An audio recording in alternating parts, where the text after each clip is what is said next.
La sélection iranienne devra entrer et sortir du territoire américain après chacun de ses matchs au mondial de football. C'est ce qu'a déclaré l'ambassadeur iranien au Mexique.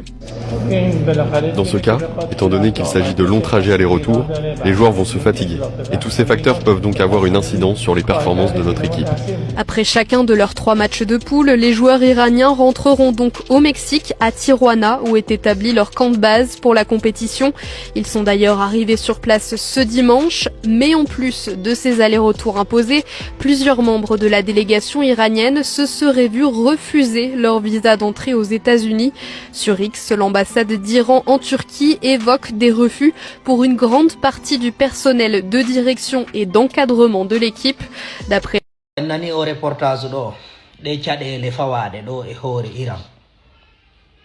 min noon mi jonnay ɗo hiyande ande mi huɓidaki noon gonga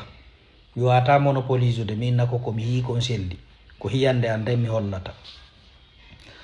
min e hiyande an Iran ɓe duwano ka participe de o coupe du monde ɗo few ɓe duwano ka tawede fes ko honɗum woni sabuji ɗi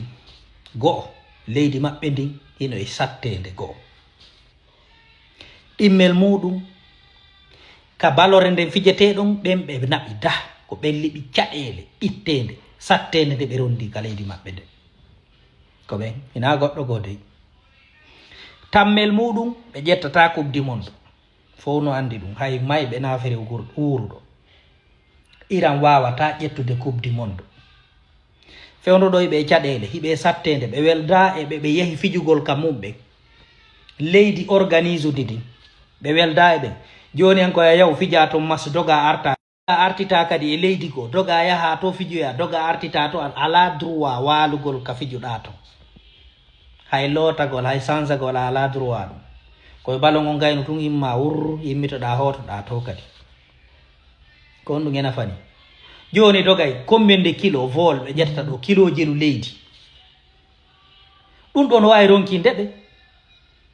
hino wawi seke ɓe déstabilisanoma taw ka haqqille ɓe déstabilisanoma taw ka leydi maɓɓe ɓe bonnanama fenɗo ko ɗum ɓe duwano hilnade ɓe sorto e o ballon par ce que ɗum ɗo siko riisi ɓe waɗataɓe ɗum billahi riisi yata fijugol Amérique ɓe na yalte hoto yahe to yahi Colombie ma yahon e leydi go wonon to si ballon kadi on fijito e maskari ƴetton vol arton ko ɗum e nonsense ni nde yawre ɗo fof ko Iran waɗi nde hoore mum ɓe ƴettata coupe du monde ɓe haɓidi ɓen ko ɓe woni ɓe dewtude o soñja ɗo ɓe yimmi ɓe yehi to keɓe pileño haray tigi tigi dey no duwa dartede minen mi wata arde ɗo min fija min hoota no wondani min 450 kilo 350 kilo 800 kilo ko hombo force on yawgol coupe du monde hiɓe yehi bonni leydi mon ɗi jiiɓi on hukki probléme ji e leydi mon ɗon piiri ɗum ɓuttali ɗon immiɗo yaa ɗo fijugol ballon goɗɗo mo jaɓalima jonde visa leere tati leere ɗiɗi hara yalti kadi e leydi amen ndi dari non sensi on ƴettata coupe du monde on sartaki ƴettugol état Iran ono duwano ƴedde disposition kelluɗo ɓeyna minen hikka ballon men tawaka o ballon normalement o ballon taw o déjà o ballon piiji gono toon duwaka tawede ay participe gol sifa lagine en Bissau en Gambie en ko honɗum naɓi ɓe fijugol qualification coupe du monde ko honɗum naɓi ɓe iye lagine ne ƴetta coupe du monde aduna pungenge men kono honɗum piiji gono toon en duwaka participe de fes ndaara Europe ɗo équipe ji yahayɗi ɗi Afrique équipe ji yahayɗi ɗi ndaaron Asie to équipe ji yahayɗi ɗi ko Afrique ɓuri fanɗude ɗulle kay ko hikka ɓe ɓeydi seeɗa boy hay si mutama ɗo seeɗa yeɓe waɗa affaire arbitrage wujja por parano kono hukki ɗum yimɓe Iran kadi ɓe andi leydi maɓɓe ndino e caɗele état maɓɓe no autorisé ɓe yew ɗum kadi ko heɓoy ɗon to kono daɓɓe